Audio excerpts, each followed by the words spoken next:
So over here, I have enabled out all of the shapes right here that diagrams.net provides from the more shape section right here.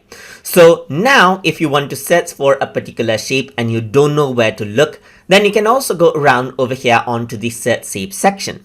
And let's say I want a diagram of a computer. So I'm just going to go around, type in computer, press enter right here.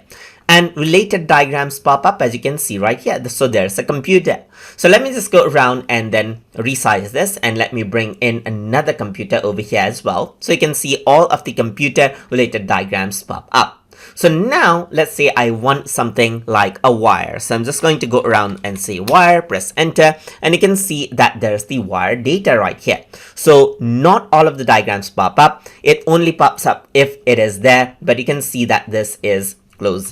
But I'm just going to go around and let's say I want a router right here. So I'm just going to go around and type in router, press enter, nothing pops up. So but over here you can see that something popped up. So there is a router right here. So this is what you have, as you can see. So now what I can do is, you can see that I can easily make out a diagram out of this right here. So there you go. I'm going to go around and click and drag it, and you can see that these shapes are connected over here onto the router. You can go around, resize it right here, and there you go. This is what you have.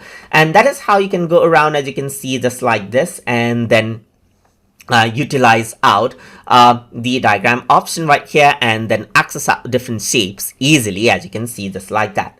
So that is how you can search for shapes easily inside of diagrams.net. So I hope you guys learned something as always. And as always, please like, comment, share, and subscribe.